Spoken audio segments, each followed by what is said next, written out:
श्री कृष्ण के सुदर्शन चक्र चलाने की कहानी महाभारत से जुड़ी हुई है और इसका एक विशेष प्रसंग भीष्म पितामह से संबंधित है। ये घटना महाभारत के युद्ध के दौरान कुरुक्षेत्र में घटित हुई थी। आइए इस कहानी को विस्तार से जानते हैं। अगर अभी तक चैनल को सब्सक्राइब नहीं किए हैं तो पहले सब्सक्राइब कर लें, जिससे आपको मिलेगा सबसे पहले नोटिफिकेशन।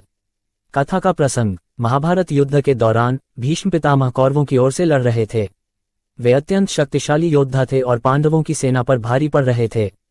उनके सामने पांडवों की सेना टिक नहीं पा रही थी।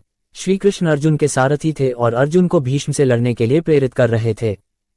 लेकिन अर्जुन भीष्म पितामह के प्रति अत्यंत श्रद्धा रखते थे और उन पर पूरी शक्ति से हमला करने में हिचकिचा रहे थे। जब श्री कृष्ण ने देखा कि अर्जुन भीष्म को हराने में असमर्थ हो रहे हैं और युद्ध में पांडवों की हार का खतरा बढ़ता जा रहा है, तब श्री कृष्ण ने स्वयं युद्ध में हस्तक्षेप करने का निर्णय लिया। सुदर्शन चक्र का प्रयोग। श्री कृष्ण ने क्रोधित होकर रथ से उतरकर सुदर्शन चक्र उठा लिया और भीष्म पितामह की ओर बढ़ने लगे। ये देखकर भीष्म पितामह ने अपनी बाहें फैलाकर कहा, प्रभु, यह मेरे लिए सौभाग्य की बात होगी कि मैं आपके हाथों मारा जाऊं। हालांकि श्री कृष्ण का उद्देश्य भीष्म को मारना नहीं था। वे केवल अर्जुन को यह दिखाना चाहते थे कि धर्म की रक्षा के लिए हर संभव प्रयास करना चाहिए और युद्ध में पूरी शक्ति से लड़ना आवश्यक है।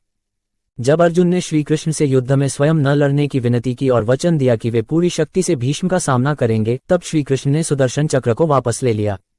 कथा का महत्व। इस कहानी से यह शिक्षा मिलती है कि धर्म की रक्षा के लिए कभी कभी कठोर निर्णय भी लेने पड़ते हैं। श्री कृष्ण का सुदर्शन चक्र उठाना केवल अर्जुन को उनका धर्म याद दिलाने के लिए था। ये भी दर्शाता है कि भगवान अपने भक्तों की रक्षा के लिए किसी भी सीमा तक जा सकते हैं। संदेश। महाभारत की इस घटना से हमें यह भी सीख मिलती है कि जीवन में धर्म और कर्तव्य का पालन सबसे महत्वपूर्ण है। श्री कृष्ण के इस कार्य ने अर्जुन को अपने संकल्प और धर्म का पालन करने की प्रेरणा दी।